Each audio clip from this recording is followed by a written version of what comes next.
Hola, muy bienvenidos a todos. Gracias por acudir a esta convocatoria. Mi nombre es Alejandro Vesga, soy CEO y director de Revista Emprendedores. Para mí una satisfacción poder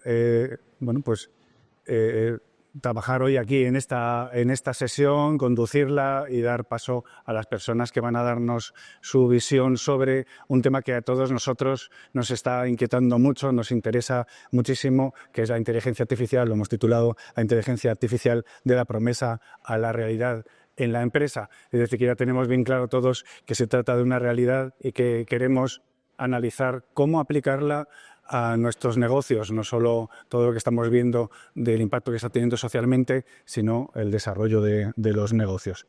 La sesión va a ser sencilla, se tratará inicialmente, en realidad también supone una cierta suma de comunidades. Debo decir que Emprendedores se ha sumado recientemente, el mes de julio, a Singular.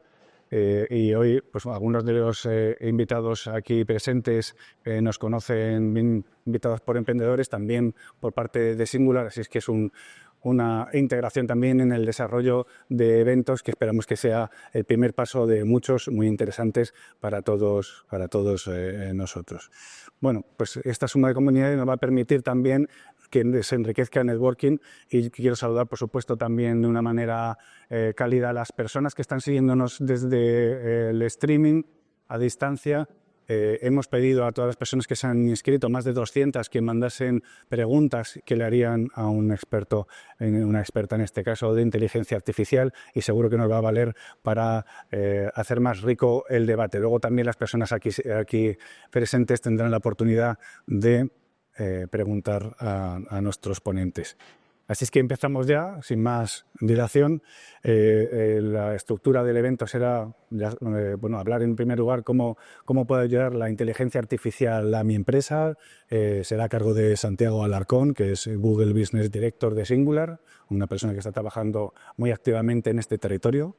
Luego tendremos la oportunidad de conversar con Pilar Manchón, que es la directora senior de Ingeniería, Estrategia e Investigación de IA de Google Internacional.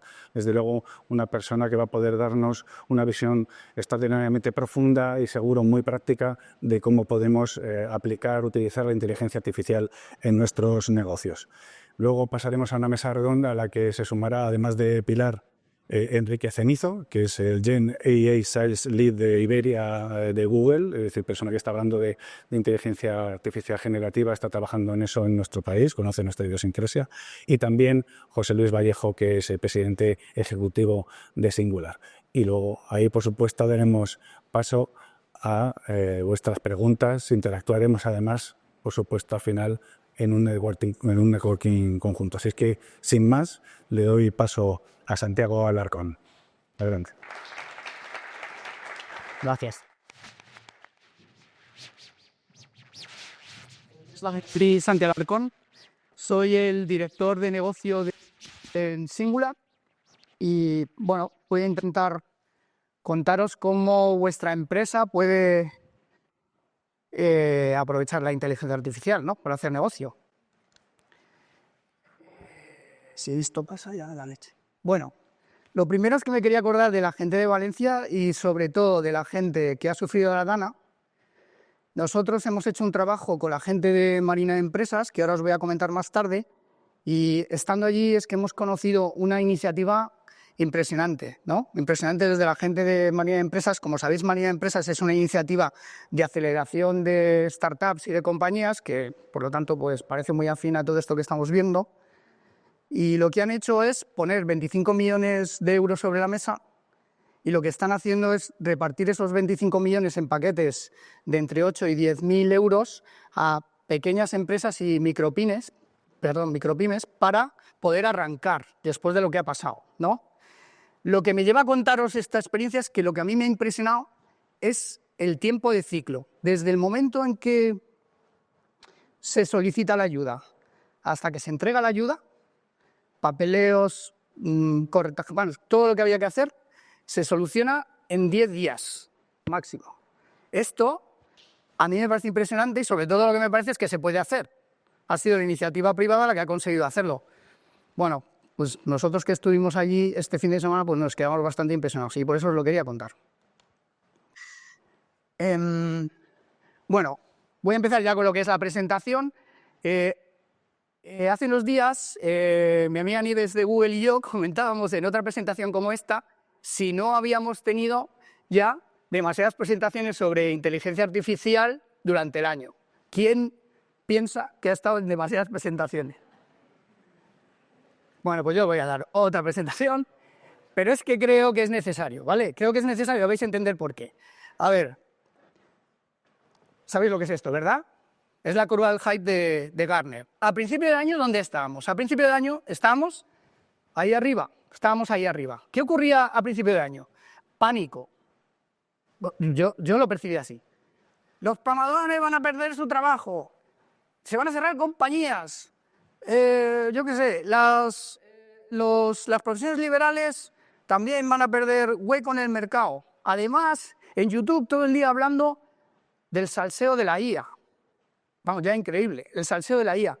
Todos vosotros sabéis quién es Sam Altman, y no por las razones correctas, entiendo, sino porque gente de su staff abandonaba la compañía por miedo a lo que estaban creando.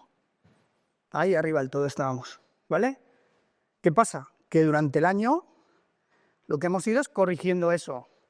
Para bien o para mal, ¿no? Ahí dices, bueno, oye, pues resulta que la IA no nos iba a quitar el trabajo, bueno, eso es bueno. Oye, la IA alucina, bueno, pues no es tan buena. Oye, pues que resulta que las imágenes que hace... Vale, bueno, ¿dónde estamos realmente? Mi opinión es que estamos ya hoy aquí, entre la rampa de consolidación y la meseta de productividad, ¿vale? Y os voy a contar otro ejemplo que tiene que ver con Marina. Nosotros hemos ido a Marina Empresas a ayudarle con una iniciativa que empezó hace unos 2 meses y que justo este fin de semana ha terminado, que era un datatón. Marina Empresas organiza un datatón, se apoya en Google y en Singular para todo el tema técnico y de infraestructura, y además aporta una empresa, una compañía que expresa un reto. En este caso, la compañía que expresó el reto era una empresa de distribución de farmacia y parafarmacia que lo que pide o lo que plantea en el reto es, oye, necesito un buscador semántico que responda a preguntas abstractas. En los despachos de farmacia, los pobres farmacéuticos pues reciben preguntas de todo pelo, ¿no? Por ejemplo, pues como la que os he puesto ahí, ¿no? De, oye, ¿cuál es la leche en polvo que tiene una jirafa en el envase? O cuáles son las gasas que tienen en la caja un ojo con un tridente. Cosas como esta. Bueno, pues hemos conseguido, o los chicos que han ganado el Datatón han conseguido responder estas preguntas con solvencia, ¿vale? Algo impresionante. Impresionante incluso para nosotros que estamos todo el día hasta aquí de estos temas. ¿Esto qué nos dice? Pues hombre, esto nos dice muchas cosas, ¿no? Pero lo que nos dice es que la inteligencia artificial no va a cambiar tu empresa, no la va a cambiar. La vas a cambiar tú. La vas a cambiar tú con su ayuda, como ha pasado con otras cosas a lo largo de este tiempo, ¿no? Por ejemplo, pues de que todo el mundo lleve un smartphone en el bolsillo. O, por ejemplo, bueno, Internet, quien estaba ahí, ¿no? O, por ejemplo, el comercio electrónico, etcétera, etcétera. O sea, lo que va a ocurrir es que tú, o vosotros, con vuestras compañías, os vais a adaptar a ese cambio. ¿Qué ocurre? Que nosotros desde Singular detectamos cierta ansiedad, ¿no? Oye, ¿por dónde voy? ¿Por dónde voy? ¿Y qué hemos hecho? Nosotros lo que hemos hecho en Singular es un framework que le llamamos AI Everywhere, por eso está ahí, ¿no? Que lo que trata es de ayudar a las compañías a navegar o a posicionarse para usar la inteligencia artificial. Este framework trata o se apoya en 3 aspectos, ¿no? Aspectos estratégicos y de posicionamiento, aspectos técnicos y de aplicación práctica y aspectos de capacitación y cultura. Y bueno, nosotros pensamos que en todos os podemos ayudar. ¿Cómo? Pues ahora os vamos a explicar, ¿no? En estrategia y posicionamiento nosotros lo que tenemos es un centro de excelencia en AI. ¿Eso para qué lo utilizamos? Eso lo utilizamos para entender vuestro posicionamiento. No es lo mismo una institución financiera que lleva 10 años trabajando en inteligencia artificial, por ejemplo, para luchar contra el fraude. Yo vengo de ese mundo y ya os digo yo que en el 2015 ya estamos ahí, que la compañía que os acabo de contar, de distribución de farmacia. Esa acaba de empezar, tiene otro posicionamiento, ¿vale? Además, con esta herramienta lo que hacemos es desarrollar un roadmap estratégico, que lo llevamos al siguiente paso, ¿no? El siguiente paso, que es ese posicionamiento estratégico, lo comparamos con vuestra propia estrategia, ¿no? O sea, ¿qué ventajas competitivas estamos viendo qué queréis hacer? Identificamos con eso oportunidades de negocio y de mejora. Nos hacemos preguntas del tipo, ¿cómo quiero llegar a mis clientes? ¿Quiero automatizar esa llegada? ¿Quiere ser más personal, menos personal? ¿Quiero dinamizar esa llegada? ¿Quiero estar en todos los sitios? No sé, quiero optimizar procesos, no solo los procesos que hoy son manuales, sino otros procesos que ya tengo automatizados, pero los quiero optimizar. Bueno, eso es lo que nos ayuda a este paso, ¿no? La estrategia y posicionamiento. El siguiente paso, que sería ya la implementación, nosotros tenemos en cuenta la naturaleza de los elementos ligados a la inteligencia artificial que vamos a utilizar. En el primer caso, por ejemplo, puede ser los asistentes conversacionales. Lo que habéis visto en Cofares, eso es un asistente conversacional. Le están preguntando preguntas a un asistente, ¿no? Y le responde, vuelve a preguntar, etc. Pero además es que estos asistentes se pueden integrar con tus datos, que era el caso este, pero también se pueden no integrar y sacar insights de datos de terceros. Pensad que sois una empresa financiera que lo que quiere es sacar insights de datos económicos de compañías para invertir en ellas. Pues esto se haría con una herramienta como esta. O queréis dirigiros a vuestros clientes, pero además hacerlo bajo control, ¿no? Ya estamos viendo pues, que el tema de la alucinación con la inteligencia artificial es algo que hay que tener en cuenta. O queréis interactuar con ellos ya a un nivel mucho más avanzado con voz e imagen. Bueno, pues todas esas cosas se hacen con los asistentes conversacionales. Luego estaría la automatización y la optimización de procesos. Hay un palabra nuevo, o unas siglas nuevas, que son los RPAs, que son eso, la automatización inteligente de procesos. ¿Qué significa este palabra? Bueno, pues imaginad que tenéis un proceso imbricado en vuestra compañía o que vuestra compañía se dedica, por ejemplo, a la educación. Entonces tiene que hacer el onboarding de los estudiantes. Recibís miles y miles de solicitudes, ¿vale? Y tenéis que procesar esas solicitudes. Claro, si son 100 solicitudes, pues pones gente. Si son 1000 solicitudes, pones gente. Y si son 10.000, y si son 100.000, ¿cómo procesas eso? Y si son 1.000.000, ¿vale? Pues para esto se utilizan este tipo de agentes, ¿no? De automatización y optimización de procesos. Además hay más cosas. Imaginad que sois una empresa constructora y que tenéis que ver muchísimas imágenes sobre problemas en la construcción. Aplicar el mismo esquema, ¿no? O sois una empresa médica y necesitáis reconocer patrones donde se vean enfermedades. Bueno, pues todo eso se hace con este tipo, con los RPAs. Y luego finalmente estaría lo que es la propia plataforma tecnológica. Cómo nosotros nos metemos en vuestra plataforma para sacar partido de la IA.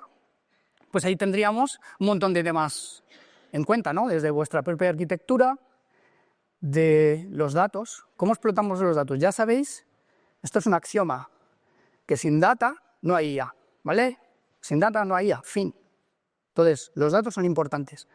O cómo hacemos ese testing, o cómo hacemos esa medición, esa evaluación, o cómo generamos código a partir de repositorios propios, porque claro, el código está muy bien generarlo, pero te pueden salir monstruos, pero si te puedes apoyar en tu propio código, lo que va a salir es algo que te puede valer seguro mejor que si lo generas sin tener en cuenta eso.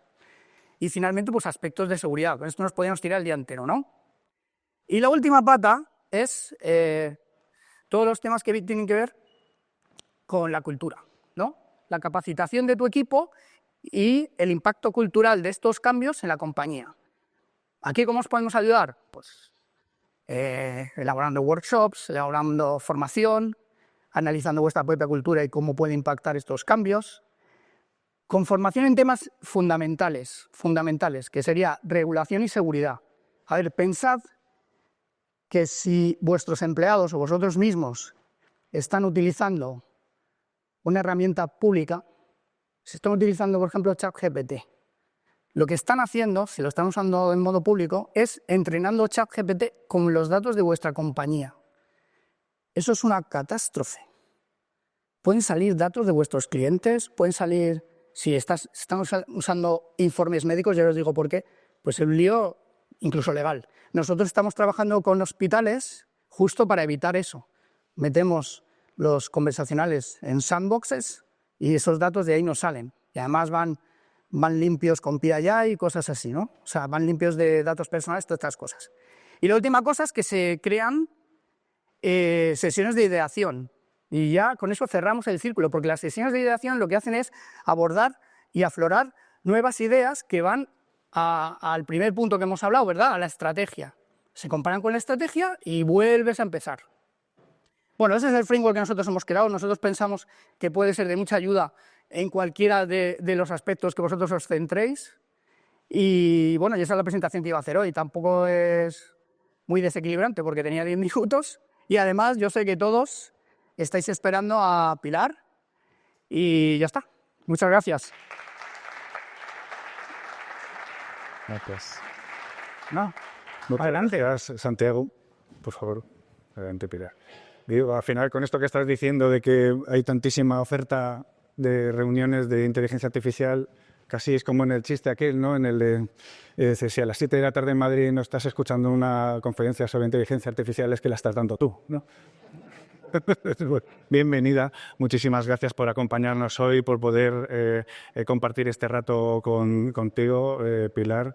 Ya lo he dicho antes, quisiera remarcarlo, eres directora senior de Ingeniería, Estrategia e Investigación de Inteligencia Artificial en California, en Google Internacional. Es decir, que básicamente podemos decir, reverbera un poco, ¿no? Podemos decir, perfecto, gracias. Pues que no se puede encontrar prácticamente nadie que esté tan al día de lo que es investigando cuáles son las posibilidades de la inteligencia artificial en el mundo, con lo cual pues, estamos súper honrados de poder estar este rato contigo, ¿no? Como te comentaba antes de empezar la sesión, hemos dado la oportunidad a las personas que estaban en streaming de lanzar una pregunta y a mí me ha llamado mucho la atención una que creo que ha quedado algo resuelta ya con la intervención de Santiago, y que era, ¿qué pasa si no me subo a este carro? Es decir, esto me recuerda a nuestra revista lleva ya 27 años en el mercado cuando estábamos en el primer trimestre de actividad, a finales del año 1997, pusimos un reportaje en el que en la portada explicábamos el siguiente titular, poníamos ¿qué es Internet y para qué sirve?, ¿no? No me atrevo a hacerte esta pregunta porque entonces solo con esa respuesta, ¿no? Pero creo que avanzando un poco sí es muy interesante que hablemos del impacto que tiene para las empresas, para los negocios y que nos digas qué es lo nuevo, qué es lo que está funcionando ahora mismo de verdad y que nos avances un poco qué es lo que está por llegar de manera inmediata. Vamos, todo. Todo, sí. Bueno, lo primero es qué pasa, ¿no? Si no te montas en ese tren. Y yo creo que la respuesta más obvia es la obsolescencia. Es decir, el mundo va a cambiar, el mundo está transformándose ya. Esta tecnología es pues, del tipo de las que ha transformado las sociedades en el pasado. En la invención del fuego, la invención de la rueda, la invención de la electricidad, la invención... En fin, que hay invenciones que se han marcado un antes y un después en la evolución de nuestras sociedades. Y esta es una de ellas. Es una de ellas y creo que además es muy singular. Mira, El juego de palabras. Es muy única, es muy singular, precisamente porque es la única disrupción tecnológica que se optimiza a sí misma. Entonces es diferente al resto de las disrupciones tecnológicas y además afecta no solamente a una parte concreta del trabajo que hacemos, sobre todo la parte física, que hay disrupciones que han sido más de cómo nos movemos por el mundo, cómo hacemos el trabajo, como todo muy físico, y ahora estamos hablando de una disrupción altamente intelectual, en el que se ven, digamos, afectados nuestra capacidad de comunicación entre nosotros, con el medio, con el resto de la sociedad y luego capacidades ya intelectuales, ¿no? y capacidades subjetivas como la creatividad. Entonces ya afecta a partes de nuestro ser que consideramos que considerábamos en generaciones anteriores que eran casi intocables. Y esta tecnología pues, nos está abriendo puertas a nuevas dimensiones, a nuevas formas de pensar y como decía Stephen Hawking, la inteligencia es la habilidad de adaptarse al cambio. Estamos ante el cambio más transformacional que hemos vivido nunca. Entonces hay que ser inteligentes y adaptarse. Adaptarse, claro que sí. Está todo muy vinculado al lenguaje, de donde es muy especialista, ¿no? Sí, en mi campo de actividad yo, aunque dirijo equipos de ingeniería, en realidad mi formación es en lingüística y luego en ciencia cognitiva, porque soy un bicho raro, lo podéis decir, está bien, está... Soy un poquito rara porque mi formación es muy híbrida y bueno, creo que me da una ventaja porque una vez tienes una visión, digamos, de las ciencias y la tecnología, pero también del humanismo, creo que estás en una ventaja competitiva a la hora de entender lo mejor de las dos partes, ¿no? Y siempre digo que el humanismo es importantísimo, sobre todo en la carrera de inteligencia artificial, porque ¿qué sentido tiene que puedas ir a donde quieras si no sabes dónde quieres ir? Y es el humanismo el que nos ayuda a definir dónde queremos ir como sociedad. Llevamos milenios discutiendo, debatiendo, filosofando, intentando definir cuál es el sentido de la vida, hacia dónde queremos ir, por qué estamos aquí, Dios existe. En fin, hay una serie de cosas que nos preguntamos de manera muy profunda. Y ahora la inteligencia artificial no necesariamente nos va a decir si Dios existe, pero sí que nos puede dar herramientas para crear una sociedad que consideremos más justa, una sociedad que consideremos más prolífera, una sociedad que consideremos mejor y más avanzada. Yo te aviso que yo soy muy de Star Trek. Pues a mí esa sociedad avanzada siempre me viene a la mente el tema de Star Trek, donde, bueno, pues es un mundo donde la gente quiere ser más, ¿no? Sí, a mí lo que me ha sorprendido es que has dicho que no necesariamente nos dirá si Dios existe, o sea, que contemplas que nos lo diga. Nunca se sabe. De lo que no sé no puedo contestar. Está claro. Bien, te planteaba si nos puedes decir qué es lo que está funcionando verdaderamente muy bien en las empresas en este momento. Hay mucha inquietud en eso. Todas las personas aquí presentes y los que nos están viendo están preguntando eso de manera intensiva. Y también, adicionalmente, si ya ves cuáles son los siguientes pasos que están a punto de cambiarnos la vida más. Bueno, hay que sacar el badge de Google. Las empresas que están funcionando mejor son las que están con Google. Dejando las bromas aparte, las empresas que mejor funcionan, en mi opinión, que mejor están aprovechando el tema de la inteligencia artificial, son aquellas que están adoptándolas y al mismo tiempo educando a sus trabajadores en hasta dónde, para qué y con qué información. Porque muchas veces se utilizan las herramientas, digamos, de forma que superficialmente parece que te ayudan, pero al final, si no las usas bien, te crean más problemas que otra cosa. Por ejemplo, si tú utilizas los grandes modelos para que hagan tu trabajo y no supervisas, pues al final la calidad de tu trabajo va a ser inferior. ¿Por qué? Porque hay un porcentaje muy alto de trabajo que te ahorra, pero si no ese 20% restante no le prestas atención, pues la calidad, vas a hacerlo muy rápido, pero vas a hacerlo bastante mal.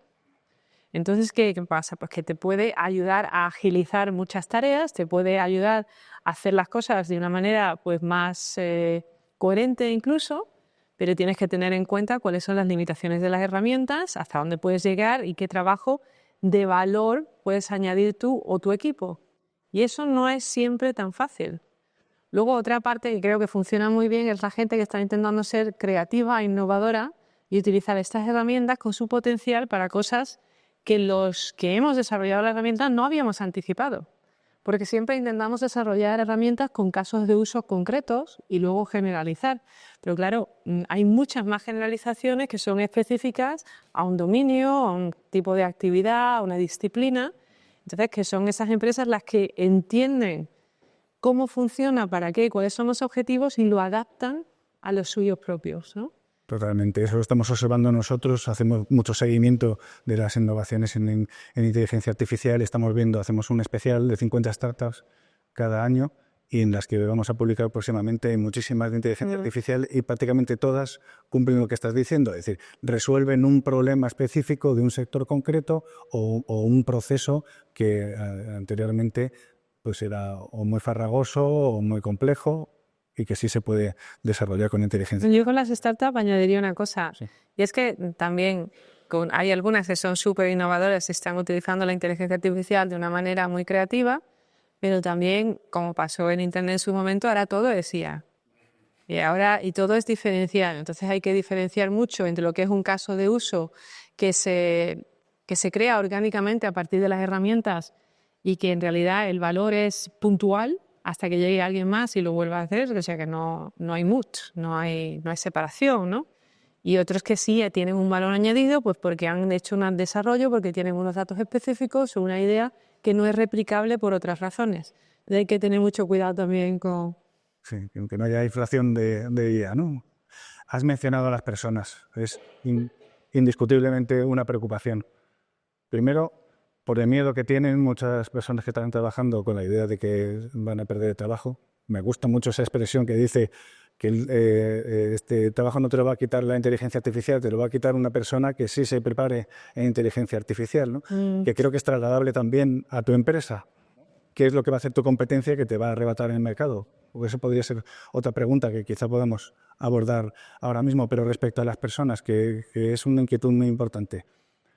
¿Cómo se maneja este rechazo que puede haber generalizado? Y luego me gustaría saber, que nos comentes, si observas ya un cierto déficit de profesionales, porque muchos profesionales van a necesitarse para el desarrollo de proyectos. ¿Se está quedando corto? Hay que formar a más gente, seguro que sí, ¿no? ¿Tenía? Bueno, yo a la primera pregunta, yo estoy de acuerdo contigo que hay un cierto nivel de preocupación, pero es por el desconocimiento. Yo creo que cualquier cambio, sobre todo cambios tan transformacionales, suelen levantar algún tipo de resquemor, de dudas. Los seres humanos no somos especialmente afines a los cambios transformacionales y nos gusta que haya un cierto nivel de estabilidad. Entonces, cuando te dicen que te van a cambiar las cosas de esa manera tan drástica, pues la gente se imagina algo todavía más drástico, ¿no? Y entonces, yo, desde mi punto de vista, lo más importante es la educación. Hacer entender a la gente, educarla de cómo puede ser ese cambio y de cuáles son las vías para no solamente sobrevivir, porque mi filosofía no me permite que ese sea un objetivo. Sobrevivir, estás siempre intentando, pues eso, no te da para nada más. Entonces, es una oportunidad para tener éxito, para abrir nuevas perspectivas, nuevas oportunidades. Me estoy repitiendo un poco en el tema de la oportunidad, No, pero para crecer, para ser más. No solamente quedarte donde que me quiero quedar donde estoy, ¿no? Hay una oportunidad significativa de adoptar la inteligencia artificial y subir escalafones, y llegar a otro punto de madurez, a otro punto de avance profesional, a otro punto de avance incluso personal, ¿no? Porque la IA también te puede ayudar en cuestiones más personales, ya sea retos y problemas o ambiciones que tú puedes tener. Yo, por ejemplo, quiero aprender a bailar una cierta serie de cosas, que no voy a ser nunca un bailarín profesional, pero es un hobby, es una cosa, pues ya está, una IA que te ayude sin que te dé vergüenza, pues sin pisas donde no debes, y que te ayude. Otro quiere aprender a cantar, otro quiere aprender a pintar, otro quiere aprender a hablar en público. Pues todas estas inquietudes, ya sean más o menos profesionales, nos ayudan a crecer, a sentirnos mejor como personas y a ser más felices, que es lo que importa, ¿no? Ahora voy a repetir yo lo de la oportunidad, porque es verdaderamente una de las cuestiones que interesan más. Al final, incluso se ha tasado, se ha analizado cuál es el impacto que tendrá en el crecimiento económico la aplicación masiva de la inteligencia artificial en las empresas, que evidentemente generará cierres de compañías, un nacimiento de nuevos negocios. ¿Qué tenéis en el visor, vosotros en Google, respecto a esto? Yo creo que como todo, hay profesiones y negocios que van a desaparecer, pero según los estudios que se han publicado muchos, los que van a desaparecer van a ser muy pocos. O sea, estamos hablando de, por ejemplo, cuando desaparecieron los ascensoristas. Bueno, pues ya tienes un ascensor automático, pero lo único que tienes que hacer es un botón. Aquí, tener a una persona pulsando el botón en tu nombre no tiene mucho sentido, es un gasto superfluo. Entonces, ese tipo de cosas es normal que desaparezcan en cualquier revolución industrial. Y ahora estamos en una revolución que es particularmente grande o transformacional. Entonces, ese tipo de cosas van a desaparecer. ¿Qué tipo de cosas no van a desaparecer? ¿Dónde falta personal? Fontaneros. De verdad, qué difícil es conseguir un fontanero en cualquier país del mundo. Yo, honestamente, la inteligencia artificial no veo solucionando problemas de fontanería o problemas típicos que tenemos en las casas. Y ahí sí que falta personal de mano de obra, que es que no hay, y no hay perspectiva de que la IA te vaya a ayudar. Entonces, bueno, de formación de IA, pues yo creo que hay que diferenciar entre gente que puede hacer IA, es decir, que tienen una base suficiente como para meterse, y gente que son expertos en IA. Entonces, cuando nosotros desde Google hablamos de este tipo de capacitaciones y demás, hay que diferenciar si lo que quieres es usar la IA, es decir, se te da una serie de infraestructuras, sabes lo suficiente como para poder usarlas, contribuir en cierto nivel a incrementar una parte fundamental de esa IA para poder hacer más cosas, pero sin tener que tocar la infraestructura. Y luego ya, digamos, la parte de excelencia profesional, donde eres una de las personas que entienden cómo funcionan los algoritmos y entiendes cómo crear la nueva generación de IA, investigar, avanzar y, en fin, digamos, un nivel un poco más alto de conocimiento. Y en función de la cantidad de ese tipo de personas que tengamos, pues vamos a jugar un papel u otro en el escenario internacional. Y aquí en España tenemos una cantera de talento impresionante, tenemos gente súper bien preparada, súper capaz y demás, pero no tenemos, digamos, un ecosistema que permita que se creen empresas que luego se conviertan en unicornios y marquen, digamos, ese tipo de éxito internacional. Aquí creo que tenemos que hacer más de eso. Si falta algo es eso. Es ese clima, eso que se llama ecosistema, ¿no? Desde luego. Luego vamos a hablar de cómo se mide el retorno con nuestros otros dos invitados, el retorno de la inteligencia artificial, que es un elemento crítico en todo esto. Sí me gustaría que nos dijeses cuáles son los primeros pasos. Oye, yo quiero ponerme a trabajar en esto, quiero que mi empresa implemente la inteligencia artificial y no tengo ni la más remota idea de qué es lo primero que tengo que hacer. Incluso hasta me marea la cierta cantidad de oferta que hay entre diferentes plataformas, empresas que la desarrollan. ¿Qué haces? ¿Qué haces? Bueno, pues eso cambia mucho si eres una empresa o eres un individuo. Vamos a empezar con los individuos. Entonces, como individuo hay muchísimas plataformas de formación en función de qué formación tengas y hacia dónde quieras llegar. Y de hecho, se ofrecen muchísimas certificaciones incluso online, la mayoría de ellas gratuitas, que son muy fáciles de empezar. Hay, por ejemplo, un curso de Google que se llama Fundamentos de la Inteligencia Artificial o AI Fundamentals, creo que se llama, que es gratuito y que te explica un poco qué es la inteligencia artificial, cómo funciona, cuáles son las bases y demás. Luego hay certificaciones que te forman como para desarrollar un trabajo, por ejemplo, en el caso de Google, también lo tienen otras empresas, en Amazon y en Microsoft estoy segura que tienen programas similares, pero en este caso en particular sales con una certificación que te permitiría trabajar en Google. Yo creo que es un listón súper interesante, ¿no? Porque ya si eres lo suficientemente bueno como para desarrollar ese tipo de tareas en Google, pues puedes trabajar en cualquier empresa del sector, creo yo. Entonces es muy fácil empezar, pero lo que hay que hacer es como cualquier cosa, es como ir al gimnasio. Apuntarse no es suficiente. Hay que ir y hay que empezar a ir poquito a poco. Y si haces hoy un poquito de algo y mañana expandes un poquito más, pero lo principal es empezar, aunque empieces en una rutina o con un curso pequeñito, y luego mantener esa disciplina para ir aprendiendo, ir formándote más y creando más valor. Cuanta más entiendas, más seas capaz de hacer, más valor tienes en el mercado, más posibilidades vas a abrir. A mí me preguntan muchísimo por LinkedIn, concretamente, hola Pilar, de bien, no sé qué, ¿cómo empiezo? Hay muchísimas preguntas y a veces es más el miedo que tiene uno de cómo empezar que la realidad de empezar, ¿no? Si es que tienes 400 cursos, elige uno, da igual. Si es que en cuanto hagas uno vas a saber qué es lo que quieres hacer al siguiente, ¿no? Entonces, creo que eso es importante. Y luego, la parte de las empresas, creo que lo más importante es empezar a entender cómo la IA va a tener algún tipo de disrupción en tu mercado. Porque muchas veces la gente piensa nada más que en la empresa, pero tienes que pensar en el mercado. ¿Qué es lo que va a cambiar? Porque a veces...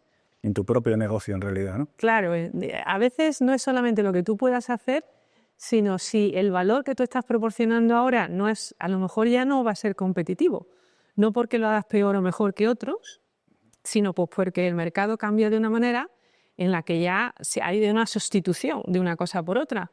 Entonces, lo primero es analizaría cómo va a evolucionar mi mercado en función del mercado que esté y luego el nivel competitivo de tu empresa.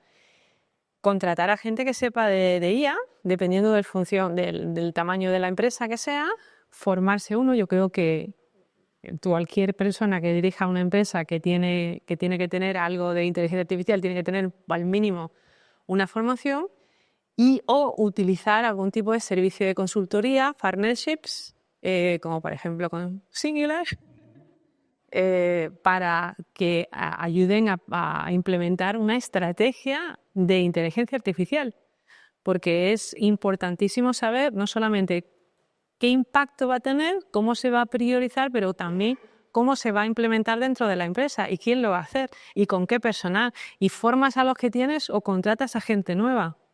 Entonces son muchas preguntas para las que necesitas una estrategia y si no tienes el conocimiento in-house, no lo tienes en casa, pues habrá que buscarlo fuera, ya sea contratándolo o contratando un servicio de outsourcing.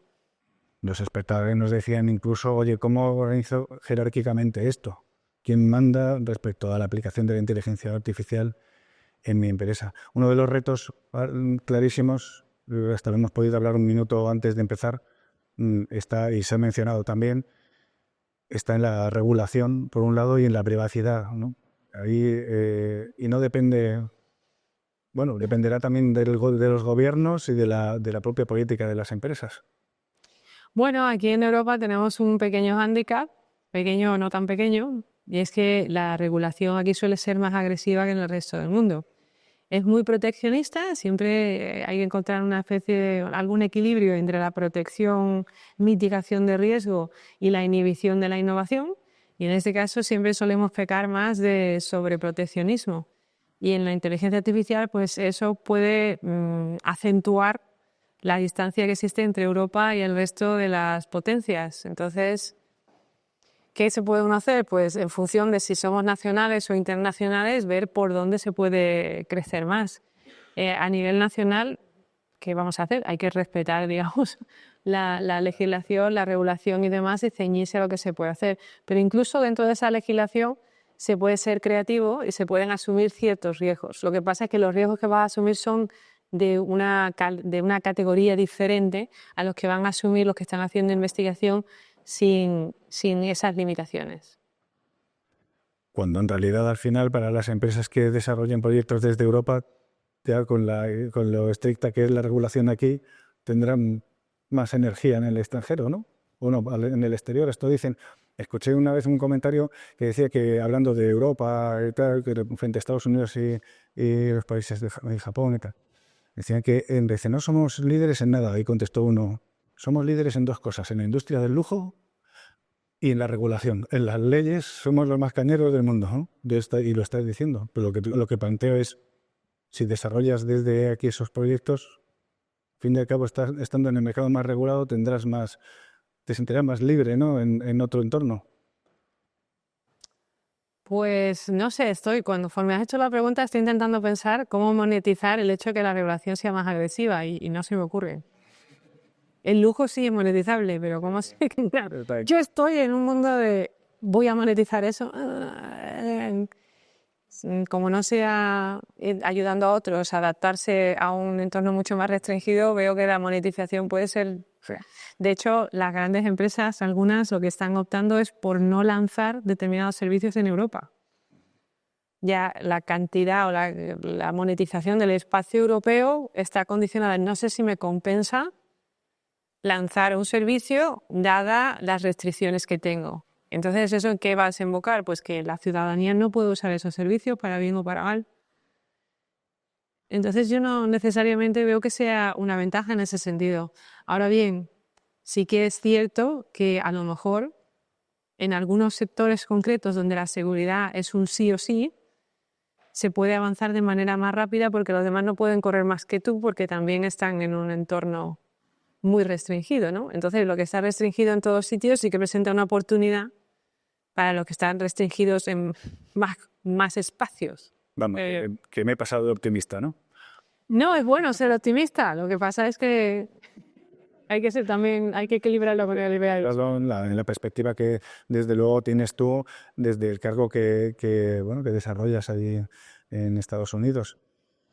La verdad es que reviento si no te pregunto cómo se alcanza, cómo es el desarrollo profesional que te lleva a tener esta responsabilidad tan importante. ¿Del mío personal? Sí.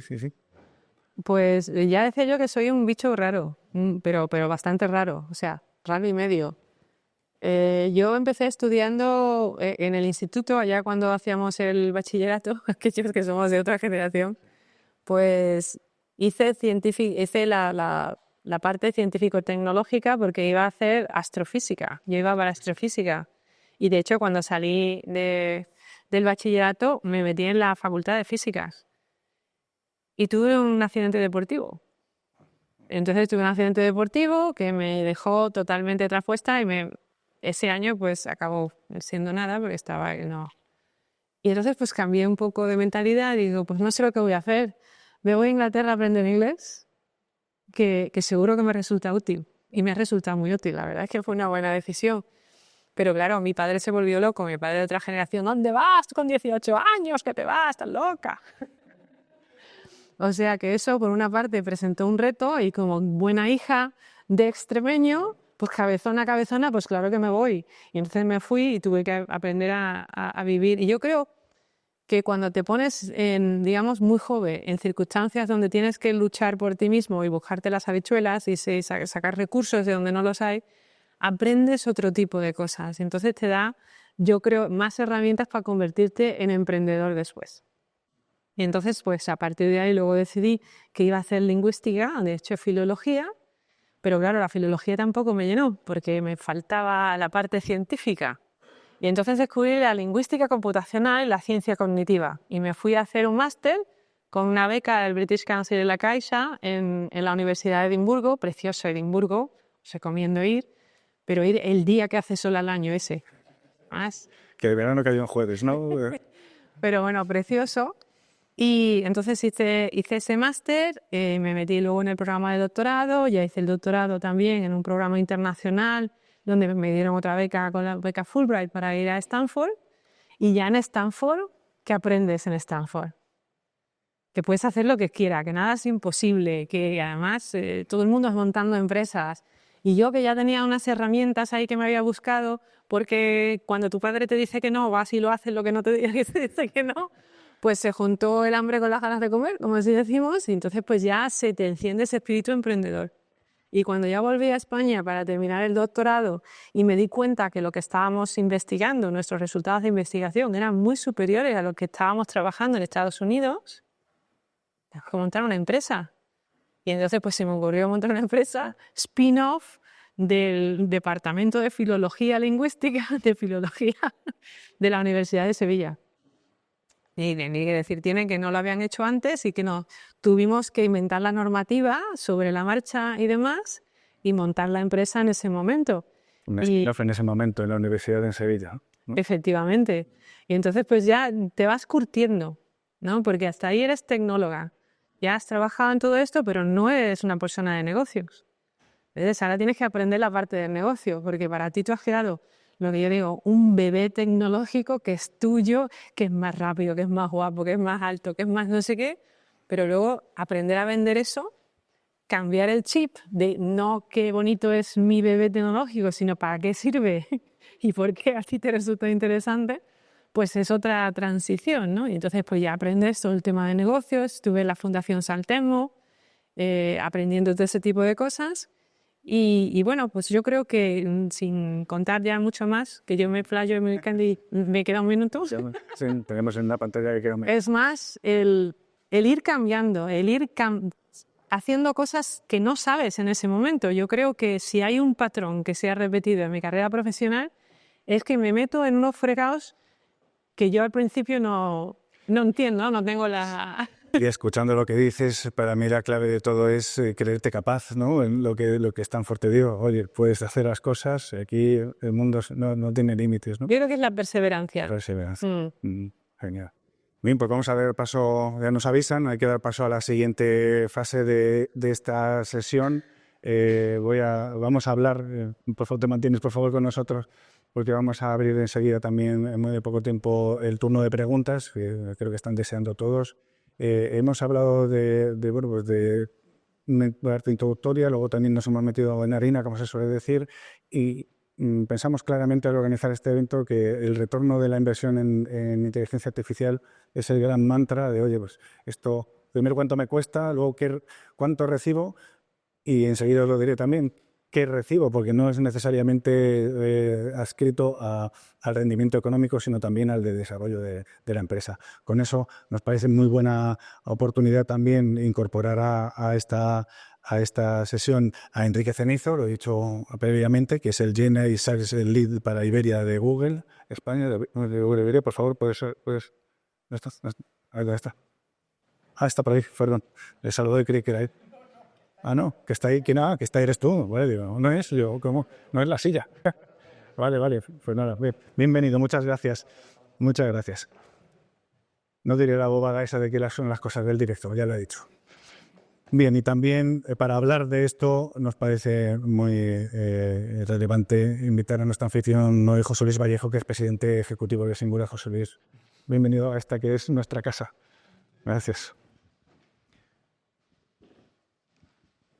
Y esto de tengo una pregunta, se nos ocurrió preparando esta sesión, acordándonos de aquel programa que había antaño en televisión, que iba una persona, un político, una persona a tener preguntas de público, ¿no? Pero nos interesaría ahora mismo poder compartir con vosotros, tú misma también, Pilar, por supuesto, que nos digáis respecto al retorno de la inteligencia artificial, que como avanzaba hace un momento, no está pensada solo en ahorro, no está pensada solo en incremento de ingresos, sino también en el impacto que tiene en nuestra organización en términos de ambición, probablemente también, que eso es imposible de medir, o otros elementos, quizá otros elementos desarrollados hablando pues, de una mejora del flujo de conocimiento, es decir, bueno, una transformación, como decías en tu primera respuesta.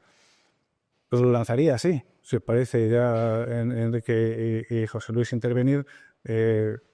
¿Qué es lo que ahora mismo veis que se está haciendo en inteligencia artificial? Ejemplos concretos en los que podamos compartir con nuestra audiencia ese retorno tanto tangible como intangible.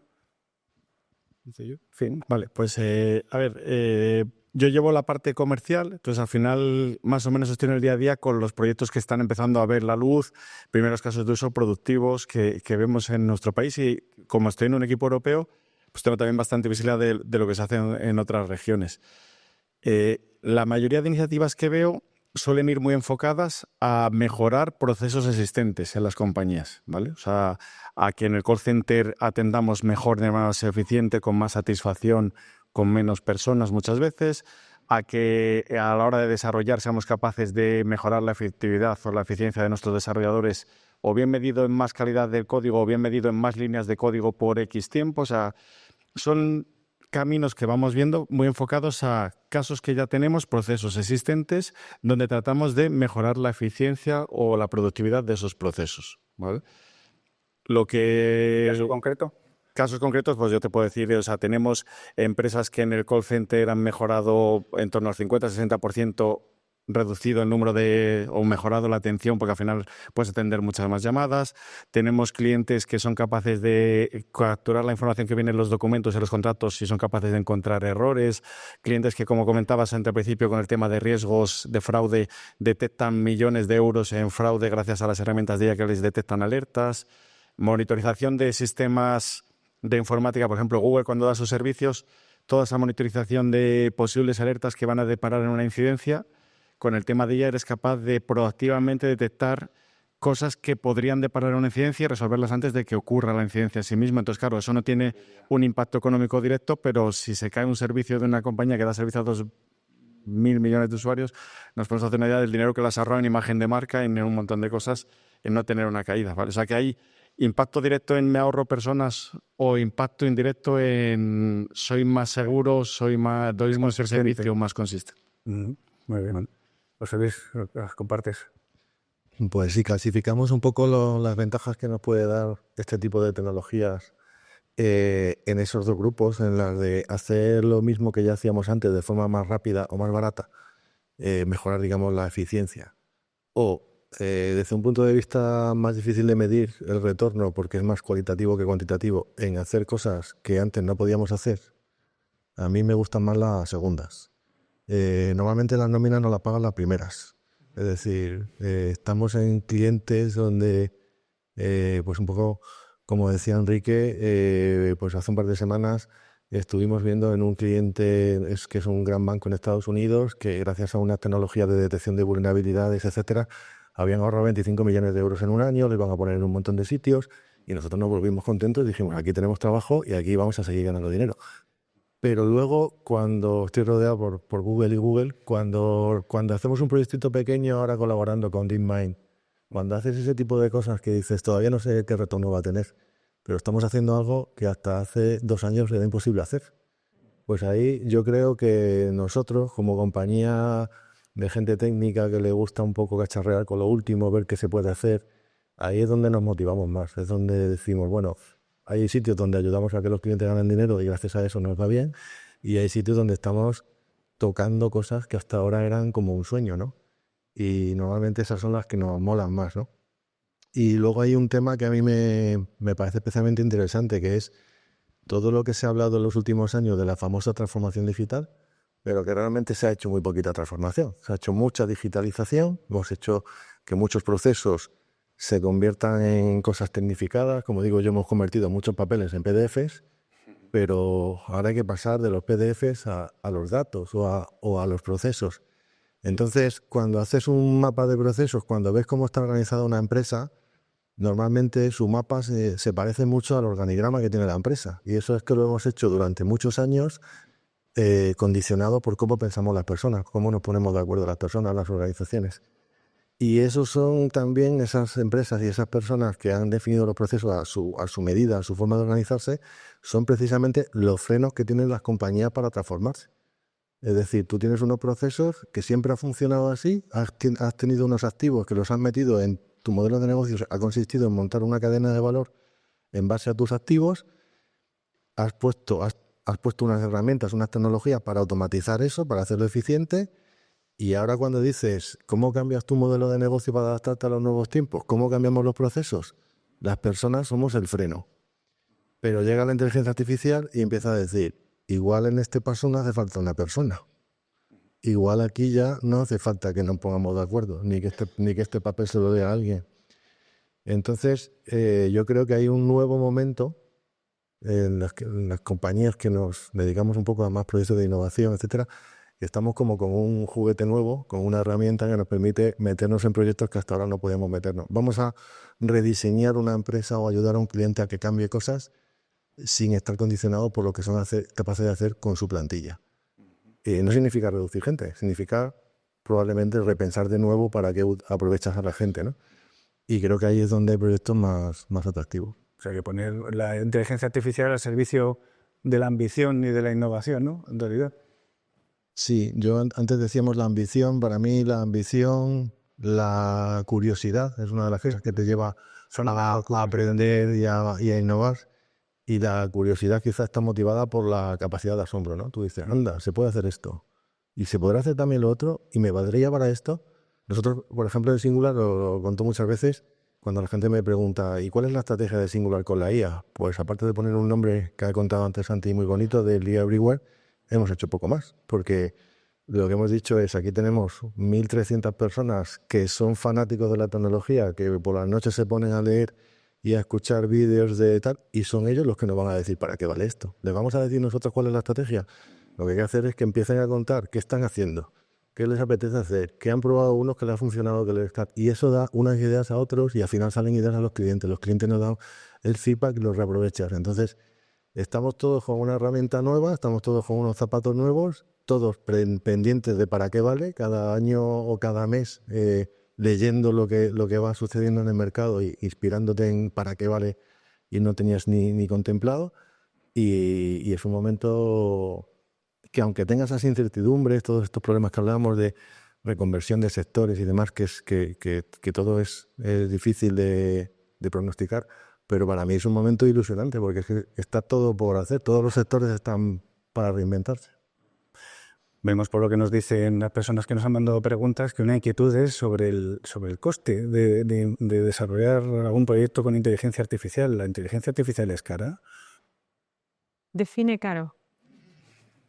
Define. Yo creo que lo que hay que ver es qué pasa si no la utilizas. O sea, no es solamente el retorno de inversión y todo lo que puedes conseguir, sino, ¿y si no, qué? Pues como decía antes, la obsolescencia. Y a corto, medio o largo plazo, en función del mercado en el que estés, es un destino seguro. Entonces, al final, si no inviertes, porque no es un coste, es una inversión, si no inviertes, pues no tienes futuro. Es quizás demasiado agresiva la declaración, pero me parece que es así. ¿Cómo se pueden minimizar, digamos, o gestionar mejor esa inversión? Pues priorizando muy bien los recursos y viendo cuáles son las oportunidades que están más al alcance de la mano de la empresa en concreto. Es que es muy difícil hablar en términos generales porque los casos son muy distintos. No es lo mismo una pequeña empresa que está empezando, que tiene gente muy joven, que tiene gente muy maleable y que tiene unas características específicas y que tiene poco que perder porque todavía no han ganado un mercado, hablar de una empresa consolidada con miles de empleados que además una gran mayoría va a ser muy difícil de reciclar y cuya ventaja competitiva va a depender de un mercado que está evolucionando a una velocidad todavía incierta. Entonces las estrategias, las inversiones y demás son muy distintas. El tipo de personas que necesitas es muy distinto y el tipo de inversión que necesitas es muy distinto. Entonces, ¿caro? Yo diría que no. Si te va la vida en eso. Sí, claro, si en el ejemplo que estás diciendo, encima esa empresa ya consolidada es fabricante de salchichón, le parecerá todavía menos necesario o menos perentorio el desarrollo de un proyecto con inteligencia artificial, que quizá cuesta más en ese tipo de compañías. Pues no sé, yo creo que yo no. ¿O no? Yo no, o sea, no vas a sustituir al cerdo. No, está claro. O sea, el cerdo está claro que lo necesitamos, pero el resto, o sea, todo lo que es automatización y todo lo que es mejorar algo e incrementar tu probabilidad no solamente de gestionar mejor la fabricación, sino la venta o la distribución, la logística, el mantenimiento, los stocks y todo lo demás, pues ahí te puede ayudar muchísimo la inteligencia artificial. Y yo creo que hay muchas empresas que están empezando a verlo y a invertir de manera muy significativa, ¿eh? No, desde luego. Y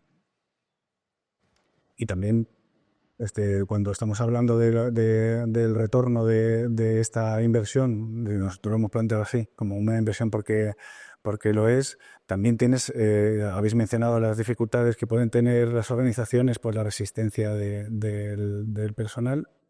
Y luego también hay quizá algunos drivers que me gustaría lanzar. Por lo que nosotros estamos observando, yo particularmente veo que las primeras empresas que están activando la inteligencia artificial con buen recorrido son las que manejan datos. ¿Esto es cierto o hay alguna puntualización que hacer? Los de Google no sabéis de datos, nada. Bueno, si queréis empiezo yo, pero vamos a ver, es como decir que las primeras empresas que construyen casas son las que tienen ladrillos. Pues obviamente, si es que es lo tuyo, porque lo sabes y porque lo puedes manejar.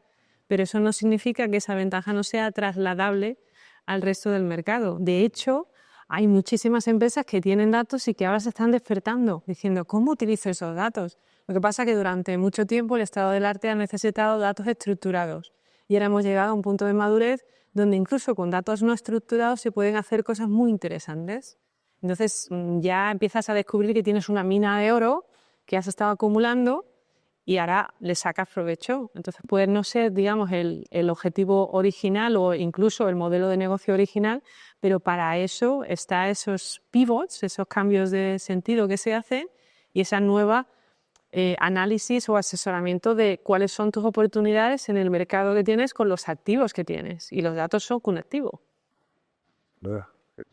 Yo me gustaría añadir un concepto que es que las que van a triunfar puede que tengan datos, pero lo que tienen que tener obligatoriamente es criterio.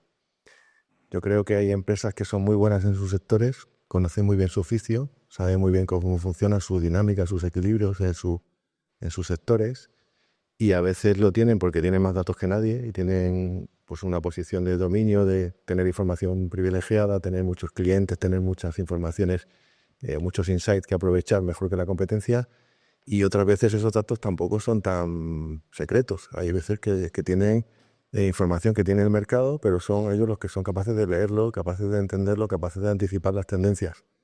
Entonces, las herramientas que tenemos ahora se alimentan de datos, sí, de todo el mundo, propios y de terceros. Generan un montón de, como decía antes Pilar, un montón de trabajo automático que puede ser a corto plazo muy útil, pero el último toque, donde tú tienes que decir esto me vale, no me vale, tiene que ser tuyo.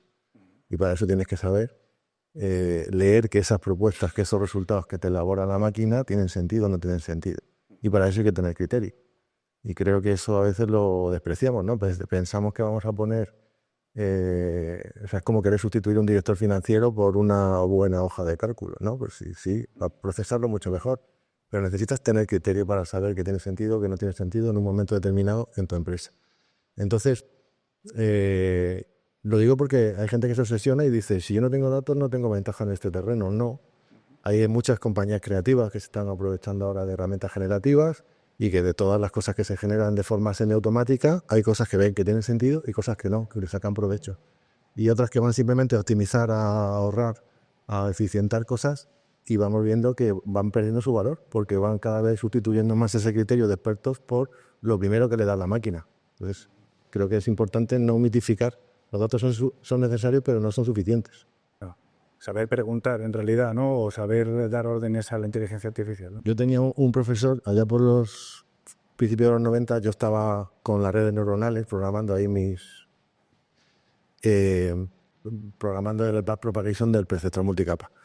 Y en los congresos científicos, cuando presentabas un paper sobre el perceptrón multicapa, te decían, prohibido presentar papers sobre el perceptrón multicapa, porque era como la máquina de fuerza bruta que te daba cualquier respuesta si le metías datos suficientes, y entonces eso no tenía valor. O sea, tú tenías que entrenar una red de Hopfield, unos mapas de cojones, tenías que hacer unos CR, te tenías que currar. Si era cuestión de meterle datos a lo bruto, pues eso no tenía valor. ¿Qué ha pasado? Que 20 muchos años después, a base de meterles tantos datos, resulta que es que eso sí tiene valor. Y entonces de repente dices, anda, si la máquina parece que me entiende, si fíjate, me presenta cosas que yo no había pensado. Entonces eso nos ha sorprendido mucho, pero ahora estamos quizás dando un excesivo valor a que con datos todo se arregla. Y hay gente que con muy pocos datos saca muy buenas conclusiones y otros que con muchos datos no aprenden. Enrique. Lo único que iba a comentar es que sí que los datos yo los veo como un ingrediente muy importante, pero desde luego no es el factor diferencial, que al final, para bien o para mal, las personas suelen marcar la diferencia y que aquí el cómo aprovechar los datos es diferencial. Y creo que hemos vivido en otras etapas cuando el hype era el dato y no la inteligencia artificial, que este hype lo hemos vivido todos también. Hemos visto cómo cuando abrieron las APIs los bancos, de repente las fintechs eran capaces de hacer cosas que los bancos nunca habían hecho, pero habían tenido los datos toda la vida. Y ahora con el tema de la IA pasa un poco igual. Vemos empresas súper ágiles creando ideas que no se nos habían ocurrido a nadie, con datos sencillos o con datos que estaban ahí, ¿vale? Entonces al final es un poco... el dato es importante, pero suele ser más importante el caso de uso y la idea, y ya encontrarás los datos que te hacen falta. Muchas gracias, Enrique. Tengo que dar las gracias a Google por su apoyo para el desarrollo de este evento, por supuesto, y a todos, en particular a ti, porque Isaac Hernández es el CEO de Google, había anunciado que iba a venir, por una cuestión personal no ha podido venir, y hemos tenido un sustituto de oro en que eres tú en el último momento, y estas cosas, cuando uno organiza saraos, se agradecen una burrada. Entonces, me gustaría, si esto es posible ahora mismo, ya abrir el turno de preguntas, que tenemos mucha gente aquí verdaderamente muy interesada en hacer preguntas. Bastará con que levantéis la mano y digáis vuestro nombre y vuestra empresa. Si lo lanzo ya, si no continúo yo, más que a gusto, ya tenemos una pregunta. ¿Qué tal? Buenas tardes. Diego Ballesteros, de Biwi. A mí me gustaría haceros una pregunta sobre dentro del ecosistema de startups, ¿cuándo consideráis que va a haber un punto de inflexión entre la inteligencia artificial generativa y la robótica? O sea, ¿hasta qué momento va a durar el hype de la IA generativa y en qué momento el suflé bajará un poquito? O sea, no desde el punto de vista de uso, sino de estar de moda en el mundo de startup, y la robótica tomará el protagonismo. ¿Dónde veis ese punto temporal? O sea, yo, para hacer la broma y quitarme de medio cuanto antes, cuando lo decidan los de marketing o los de capital riesgo. Mira, yo te iba a comentar. Yo creo que en el mundo de la IA como tal nos queda todavía bastantes etapas por quemar. Y la de robótica no sé cuándo va a converger, pero te voy a explicar por qué. O sea, yo creo que en el mundo del software todos vimos un progreso enorme de desarrolladores y de gente creando aplicaciones y demás. Y con el mundo del SaaS, pues no sé cuánto tiempo ha habido ahí de hype, si 20 años o 15 años, de startups creando soluciones de software como servicio. Luego empezaron a crear el API Economy. O sea, startups que creaban una API que se consumía con servicio, pero que ya no era un software, ya era una API que consumías y pagabas por uso. Y yo creo que con el tema de la IA todavía no hemos llegado al punto de IA como servicio. O sea, estamos empezando a ver, pero todavía tenemos un montón de herramientas, de modelos, de tal. No la hemos llegado a productizar, o todavía no lo he visto yo mucho en el mercado productizado. Yo creo que hay un recorrido enorme para las startups de poner cosas aterrizadas y consumibles a través de una API de, oye, para un caso de uso concreto, logística, por poner uno que ha salido antes. Oye, mi API es, tú consumes, me metes los datos y yo te chuto directamente la ruta del camión. ¿Sabes? Ese tipo de cosas creo que todavía hay mucho recorrido.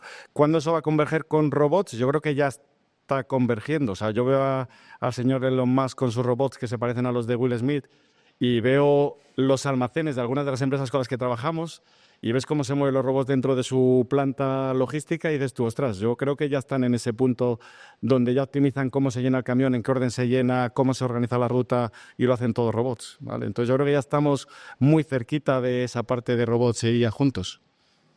¿Quieres comentar algo? Bueno, mi opinión es efectivamente que estamos convergiendo ya, y que el punto de madurez obviamente es incierto todavía, porque en mi opinión nos falta un ingrediente. Bueno, quien dice un ingrediente dice dos, no sé la cantidad. Nos faltan ingredientes para terminar de desarrollar, digamos, algo en lo que podamos no solamente utilizar robots, sino más cercano ya a la inteligencia artificial general. No es que sea la inteligencia artificial general, pero sí que tiene que ser más flexible que lo que tenemos actualmente. Pero si ves los avances sociales en Asia, por ejemplo, en lo que es la robótica con la inteligencia artificial, en Asia se ve muchísimo más uso avanzado de inteligencia artificial y robótica en casos normales, o sea, en casos de la casa, del trabajo, de todo. Y yo creo que eso nos va a llegar a nosotros en algún punto, sobre todo cuando tengamos pues una predisposición un poquito más abierta al uso de robots. Y luego también hay que ver qué tipo de robots, pues no es lo mismo los robots industriales, como los que utiliza Amazon en las bases logísticas, o los robots de interacción.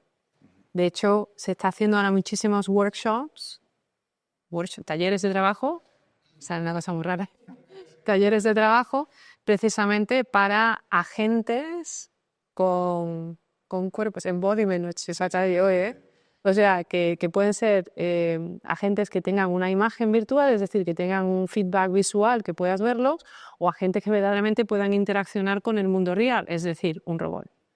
Y creo que se va a avanzar mucho en los próximos años porque hemos llegado a un nivel de madurez suficiente para hacer cosas muy interesantes.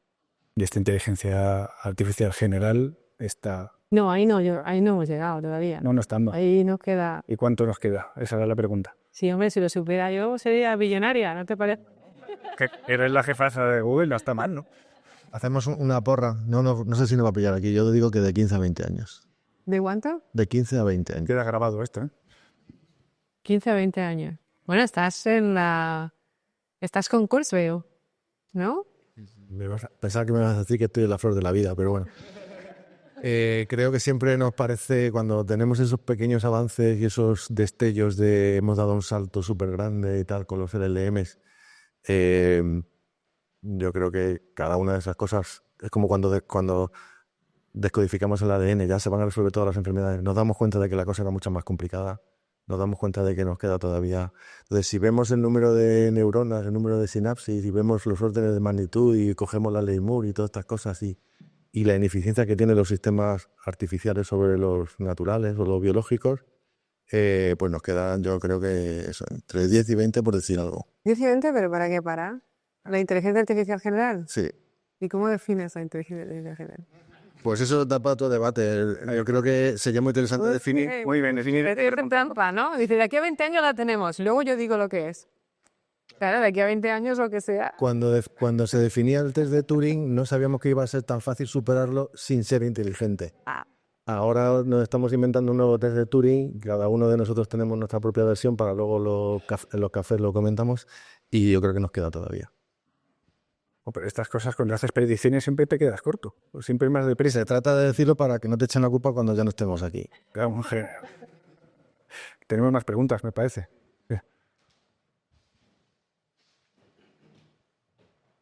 Tenemos alguna también de... Hola. Gracias. Hace unos años de... Dinos quién eres, porfa. ¿Sí? Sí. Hace unos años iba... ¿Perdón? ¿Quién? ¿Qué? Perdóname. Soy José Antonio Martín de Repsol. Bien. Hace unos años estuve a punto de escribir un post del que me hubiera arrepentido, y era que la IA ni se compra ni se vende. Yo pensaba que las IA se iban a desarrollar sobre todo in-house con la tecnología.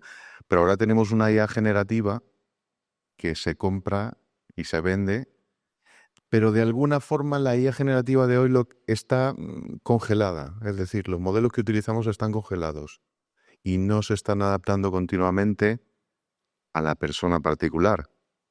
Es decir, la IA que tenga yo en mi casa no está aprendiendo lo que yo siempre quiero, más allá de algún contexto particular o de un prompt, pero se resetea.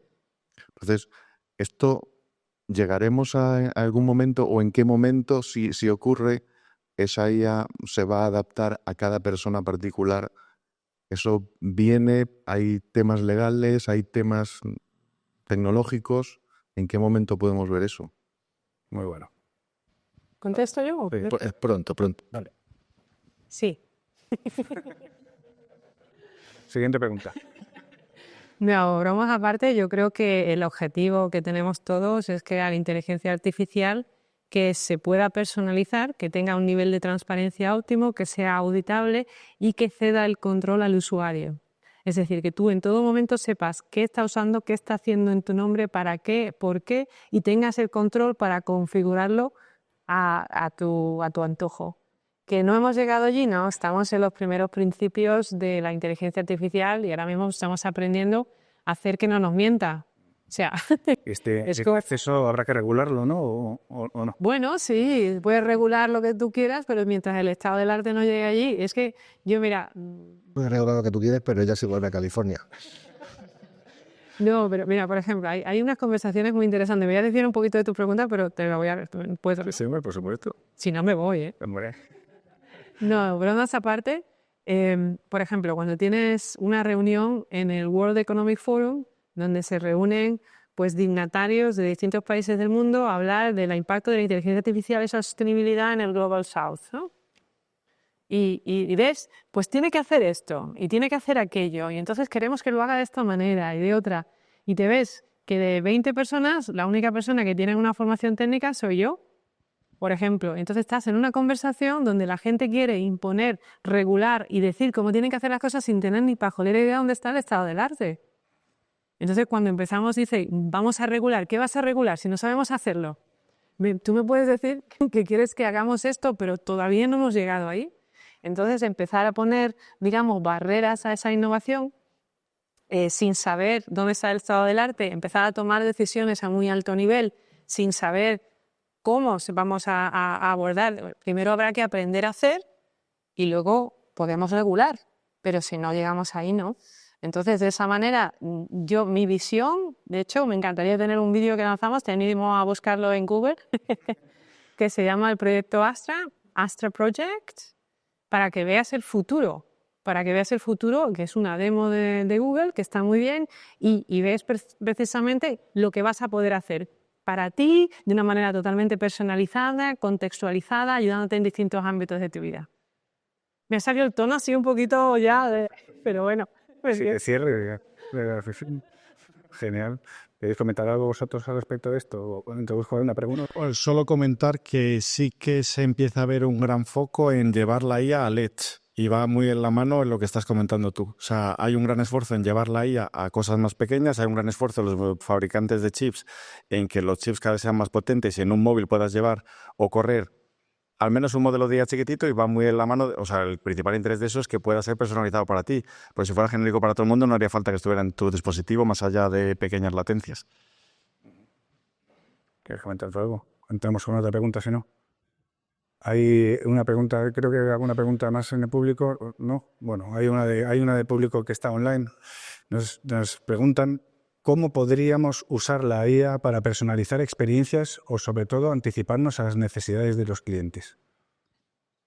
Lo has dicho, Enrique, lo de la atención al cliente. Justo ahí es donde yo veo que ya estamos haciendo muchas cosas, ¿vale? Sí, a lo mejor es transparente, pero cuando tú entras en un e-commerce y te recomiendan productos, o el orden en el que te salen los productos, o en el orden en el que te sale la búsqueda en Google cuando buscas algo, ya tiene por detrás un montón de IA y ya está personalizado para anticiparte a lo que el cliente realmente está buscando. Cuando tú escribes algo y te dice, quizás quisiste decir, o sea, llama un poco en esta línea. Yo creo que ahí es justo donde está el estado de arte actual. Somos capaces de personalizar, anticiparnos un poco, prever qué quieres comprar en base a quién te pareces, modelos de lookalike, cosas de ese estilo. Es justo más o menos donde estamos. Hasta dónde vamos a ser capaces de personalizar es lo que estamos ahora viendo. Es hasta donde se empieza a ir a hablar muchos rumores de estos modelos que son más conscientes, que son más racionales, que son capaces de pensar mucho más y resolver problemas mucho más difíciles y que van a ser capaces probablemente de hacer recomendaciones mucho más personalizadas, ¿vale? Ahí, pues, por ejemplo, con un retailer estamos hablando de si te diseño una foto de mi camiseta, ¿qué conjunto me complementa mejor esta camiseta? Pues ya vas un paso más allá de lo que es una pura recomendación más machine learning tradicional a una recomendación más de, oye, pues como veo que en la pasarela de moda ha salido este modelo con este traje, pues creo que para esa camiseta te iría mejor este pantalón. O sea, que está tan madura, podríamos decir que ya estamos en el punto que habéis dicho previamente, en el que son ya los propios empresarios, las propias empresas, las que van a definir las siguientes aplicaciones, ¿no? ¿O no? Están sacando algunos. ¿Tú dudas? Bueno, es que depende. Depende de lo que estemos hablando. Yo estoy de acuerdo con todo lo que ha dicho él, me parece. Pero es que hay campos, hay actividades en las que no es así. Por ejemplo, ¿cuántos de los que estamos aquí, cuando vais a viajar en avión o a hacer un viaje complejo, os fiáis del primer buscador o del PC? O vais a la aerolínea y la compráis. No comparáis, borráis las cookies o vais a otro browser porque luego os cambian el no sé qué y al final se convierte en una tarea. Porque no te fías, entonces no te fías de que vas a conseguir el mejor precio o la mejor oferta.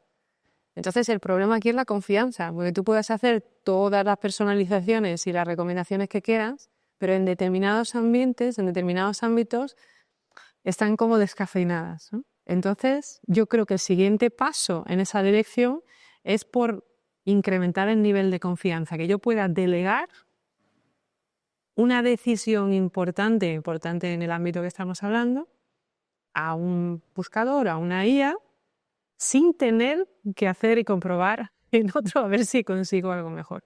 Porque tengo la confianza de que esta propuesta sea probablemente la que mejor se adapta a mí, a mis necesidades o a mi capacidad o a mis condiciones.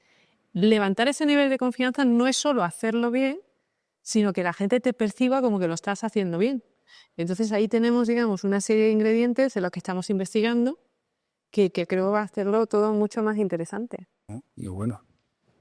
Yo creo que el problema no es que seamos capaces de personalizar, sino que la información para personalizar normalmente la sacamos del contexto. Y entonces, como dice Pilar, ¿hasta qué nivel eres intrusivo en capturar el contexto del cliente, que se percibe como algo, uy, me ha escuchado el móvil, has hablar hace un rato de esto y ahora cuando le pregunto ya me lo asocia con lo otro y me siento mal porque me están escuchando. Y sin embargo, cuando vas a redactar un correo o estás usando el notebook LM y tienes ahí tus documentos abiertos, uy, qué bien me viene, que ya justo lo ha entendido por aquí, que lo tengo todo a mano. Entonces, hay veces que nos molesta que sepan mucho de nuestro contexto y hay veces que nos viene muy bien que le diéramos todo el contexto. Pero si le damos a la máquina el contexto suficiente, es muy fácil personalizarlo, puede personalizarnos. Somos por lo menos yo, soy bastante predecible. Es decir, al final sabes lo que me viene bien, ahora me interesa, lo más rápido ahora me interesa, lo más barato ahora me interesa. Entonces, si tú entras en una tienda y sabes mucho de ti, te puede sentar muy bien o te puede sentar muy mal. Encontrar ese equilibrio donde tú te sientas, que no te manipulan, pero que te ayuda y no se pasan de más, es delicado.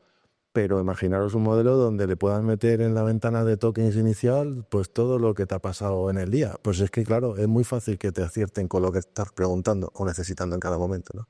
Entonces, el tema de la personalización tiene que ver con la intimidad, tiene que ver con la confianza, tiene que ver con la transgresión de es que ahora no estoy en ese modo, no quiero que me vendas nada, no quiero que sepas tanto de mí, o al revés. Si yo voy a mi asesor fiscal y no le tengo que decir nada, pues lo sabe todo y me ayuda, pues uy, qué bien. Pero si de repente llego a un sitio y, uy, ¿por qué sabes tantas cosas de mí si no le he dicho nada y todavía no? O sea, cuando vas al médico, te apetece que lo sepa todo para ayudarte, ¿no? Entonces, depende mucho de esa sensación que tenemos. Estados Unidos no, que luego el seguro te la clava. Hombre, este era otro paso, ¿no? El atreverte a presentar la declaración, iba a decir la declaración artificial, la declaración de Hacienda con una inteligencia artificial directamente sin asesor, ¿no? Eso es otro paso que igual tardas en tomar, pero... Intuit lo hace ya. Sí, sí, lo sé.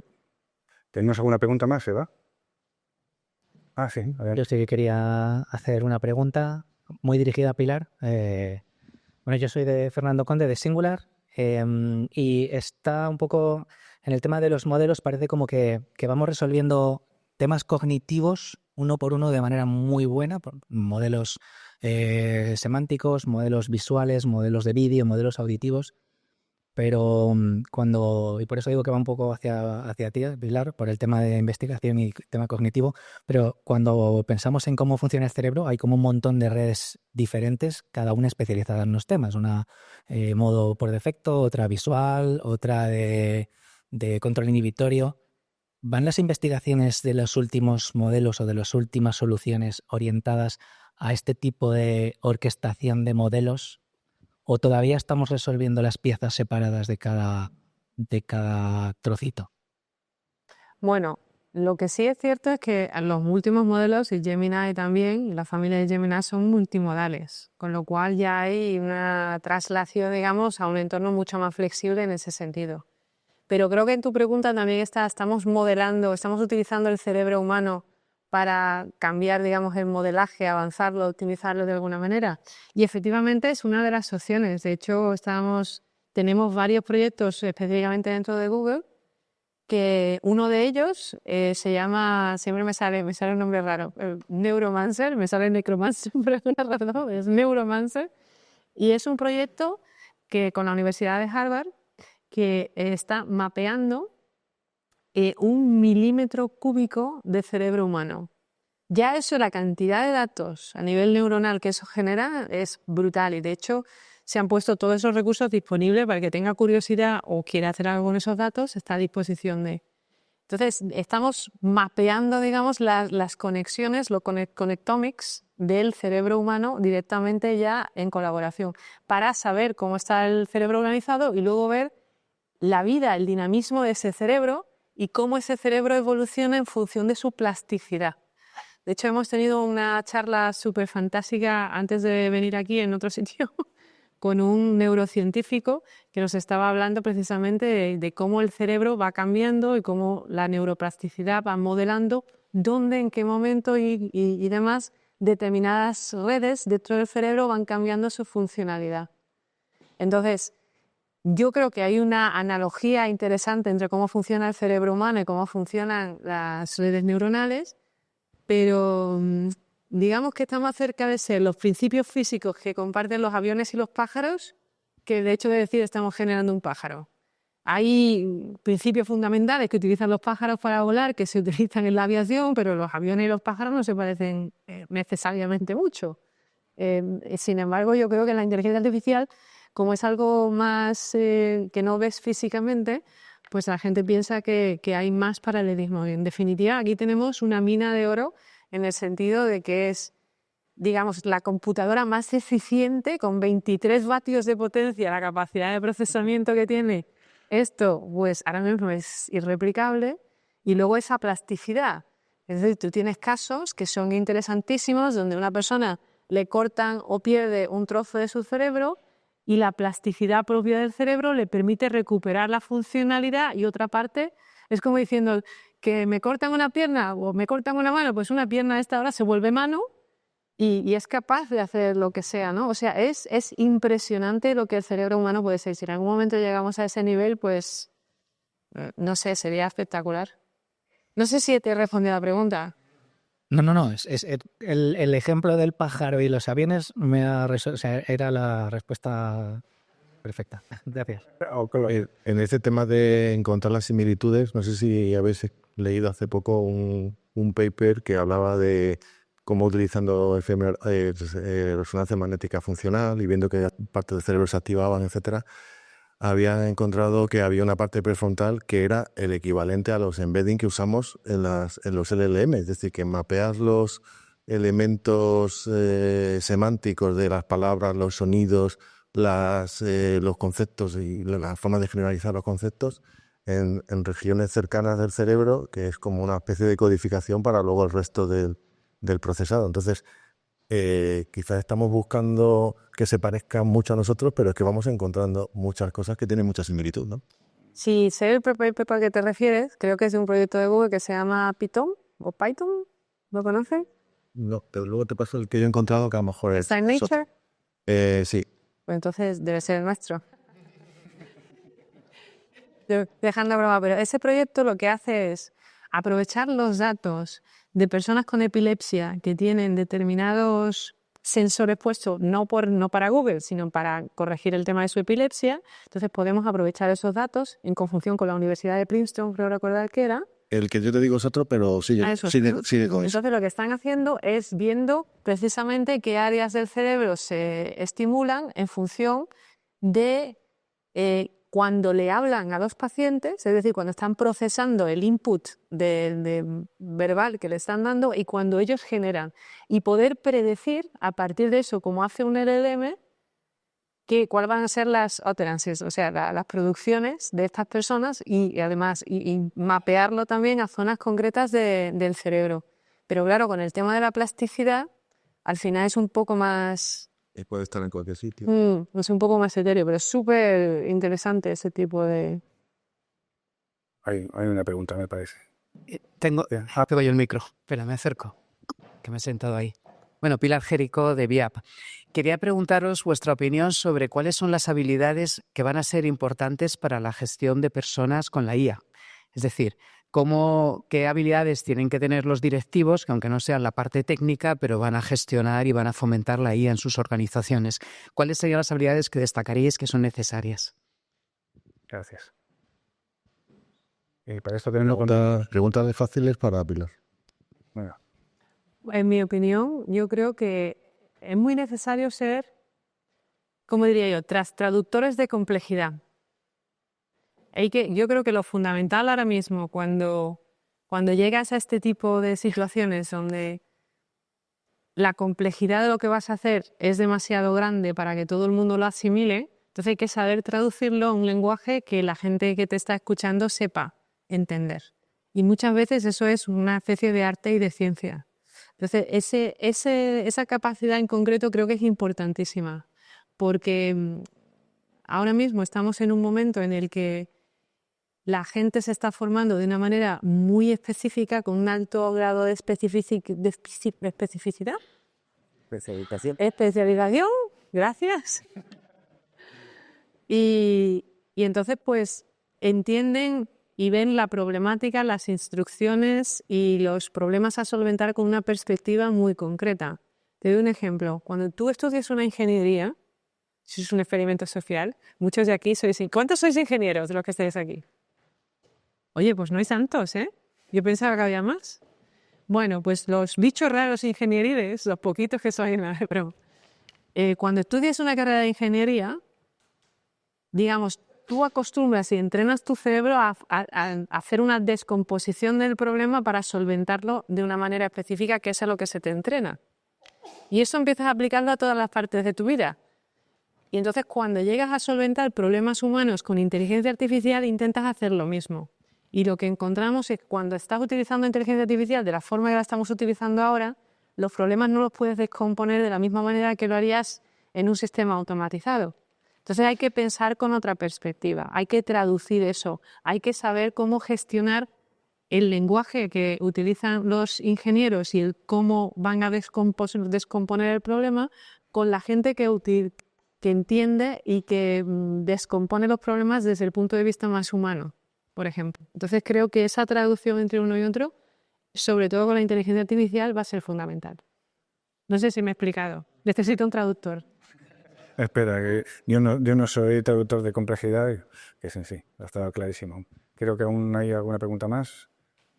Tenemos, mientras tanto, que llega el micro, no, adelante, por supuesto. Te lo voy a responder desde dos aspectos. En el punto de vista más técnico, los equipos de informática, equipos de IT, yo estoy viendo comportamientos diferentes en algunas compañías que les permiten casualmente ser punta de lanza en innovación, ¿vale?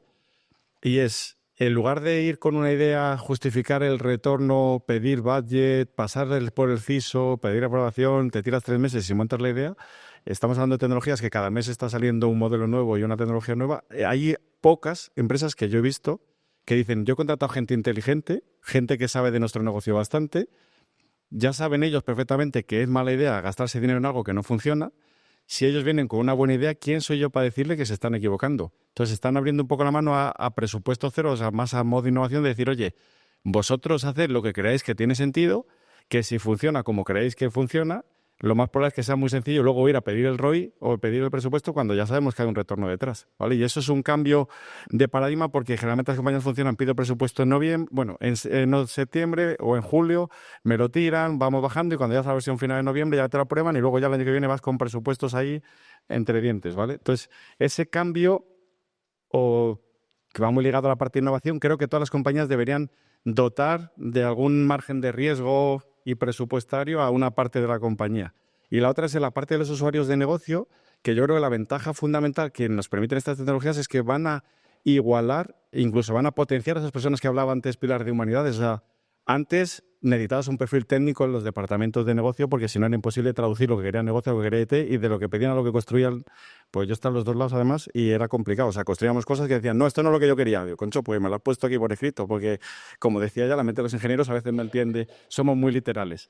Entonces, creo que aquí hay un paso fundamental que es diferencial, que es que una persona de negocio va a poder pintar, incluso llegar a que se está construir una solución end-to-end sin tener unos conocimientos técnicos muy detallados, simplemente conociendo el negocio, que es lo que realmente aporta. Y luego a lo mejor hay que terminarlo de afinar o para ponerlo en producción, ponerle toda esa capa de seguridad y todas esas cosas que ya sí que saben hacerlo de informática, pero creo que aquí el potenciar a la gente, el darle el espacio, el escuchar las ideas, el generar un entorno donde todas las personas, aunque no sean jefazos, puedan aportar, va a ser diferencial y va a enriquecer mucho a las compañías.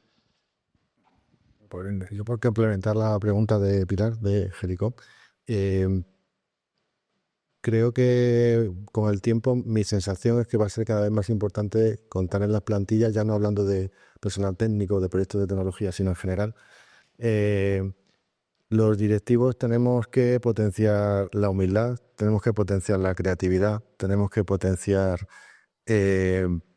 la curiosidad, porque las máquinas nos van a ir superando cada vez más en más terrenos y la gente que se agarra a que lleva 20 años en la compañía y es el que sabe hacer esto porque era el único que sabía hacerlo hace tiempo y es especialista porque estudió eso y es el que más sabe, pues tiene que tener una adaptación a que vengan otras formas de hacer las cosas, que hayan otras herramientas que nos proporcionen otros puntos de vista, que venga alguien de otro departamento y nos pueda dar una buena idea, aunque se meta en nuestro terreno donde se supone que somos expertos. Y el estar abierto a todo eso va a enriquecer y va a dar muchas opciones a las empresas. Y si buscamos el especialista que era el que ejecutaba el rol en cada uno de los puestos del organigrama y era el súper experto, y se aferra a que él es el único que lo sabría hacer mejor que la máquina, pues creo que las empresas se van a ir quedando atrás, ¿no? Entonces, fomentar como directivos esa capacidad de multimodal entre la gente de los departamentos, esa capacidad de trabajar en equipo, esa capacidad de ¿Y por qué no va a venir mañana alguien que acabamos de contratar y no sabe de nuestro negocio y no nos va a dar una idea estupenda? Sí, probablemente con las herramientas adecuadas habrá mucha gente que nos pueda ayudar, ¿no? Y creo que esa humildad empresarial es importante conservarla. Muy bien. Tenemos pregunta.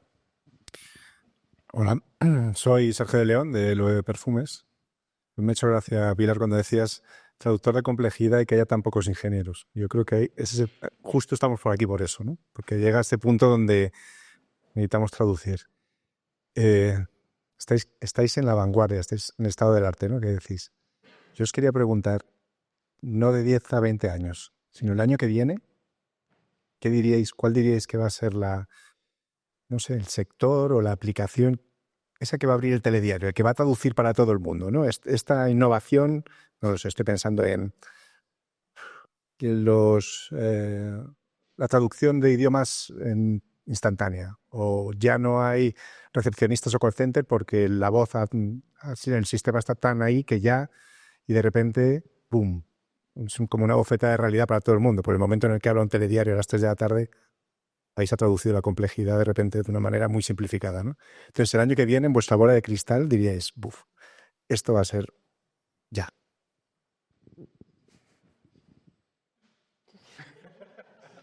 A 10 a 20 años es más fácil, pero el año que viene ya... A ver, yo diría que lo primero es esperar que algo sea el momento de eureka, de decir, ¡oh! Eureka, ya tenemos esto, y que sea ese tipo de disrupción. Eso va a ser muy difícil el año que viene o en cualquier momento, porque este tipo de disrupciones pasan muy rápido, digamos, en la perspectiva histórica, pero no es un momento temporal de, tú puedes decir, pues se publicó el paper en el 2017, eso fue el principio en el 2018 salió el primer BERT, y luego en el 2022 ya salió una aplicación a nivel público que sí que lo petó. Entonces, en realidad no es que saliera en el 2022 y ya en el 2017 ya veíamos los apuntes, en el 2018 se construyó el primero y tardamos 4 años en sacar eso a la luz y que tuviera una aceptación. Entonces, a mí que el tipo de cosas que creo que van a salir muy interesantísimas a corto plazo tiene que ver más con las ciencias, es decir, con la aplicación de la inteligencia artificial a las ciencias, algo más parecido al tema de AlphaFold, que yo siempre lo cuento y lo explico porque me encanta, porque es un ejemplo brutal de cómo la inteligencia artificial está ya revolucionando todos los campos del saber y la ciencia. Entonces yo anticipo, me voy a mojar, no sé, esto es como la lotería, no tengo ni idea, no es... Pero yo creo que va a haber algún tipo de disrupción en el mundo de la medicina en el 2025 o 2026, teniendo en cuenta eso, ¿no? Ya no sé, no voy a controlar, pero yo creo que estamos sacando tanta información ahora mismo, tenemos todos tanto interés en que haya cura para determinadas enfermedades, que yo creo que va a surgir en el 2025 o 2026. Otra cosa es que pasen ya por la FDA o que pasen ya por los procesos que tienen que aprobar de información. Pero que hay cosas muy prometedoras que las simulaciones con la inteligencia artificial y las herramientas nuevas nos van a permitir acelerar considerablemente. Y ahí yo creo que el año que viene cae alguna seguro. Joder, esté bien. Gracias por la pregunta. Nos ha subido la moral a todos. ¿Tenemos alguna más? ¿Queréis comentar algo vosotros respecto a esto? Hombre, yo si me anticipo a decir cuál es la noticia más grande del año que viene en el mundo, la IA, me la juego que va a ser negacionista. A que va a ser una de, o bien en Europa por tema regulatorio nos quedamos atrás y el boom en Europa va a ser, no podemos, ¿cómo podemos sacar esta ley con lo que está pasando fuera? Esta puede ser una de las que nos pasa aquí en Europa el año que viene. Y ojo que la digo así de mentira, pero puede que nos pase. Y otra que veo muy aplicable es, hay poca IA en producción hacia el mundo exterior, casi todas lo están haciendo los clientes para uso interno. El año que viene creo que van a empezar a ver casos de uso en producción más bien hacia el mundo B2C masivos. Y en cuanto haya un solo ataque, que habrá, aunque sea menor, o sea, seguro que hemos ido a hablar más de los accidentes que han tenido los coches autónomos que los que ha tenido cualquier otro conductor, cuando tienen un ratio de accidentes que creo que es del orden de 10 veces menos. Pero al final en la noticia sale el accidente del coche autónomo. Pues yo creo que aquí cuando haya una que habrá de un ataque de esto, esta será como un mega hype. Vamos a ponerlo en la positiva, no vamos a cerrar esto como noticias negativas. No, digo que creo que va a ser el hype. O sea, que al final hay mucha gente que trata de sentarla o bajar esto a tierra un poco. O sea, yo soy súper... De hecho, me la he jugado all-in. Yo me he cambiado de puesto para este puesto. Yo tengo que vivir de esto muchos años. Yo creo que el tema de la IA ha llegado aquí para quedarse y que nos va a cambiar realmente el mundo. Pero sí que veo mucha gente con miedos, y cuando hay mucha gente con miedos, aprovechan mucho estas cosas. Yo creo que, Enrique, van a pasar a dos cosas. Que habría una telediario, lo que estás diciendo tú, y también el avance médico. Lo que nos cambiará la vida de verdad será lo segundo, no lo primero, ¿no? Se vaya.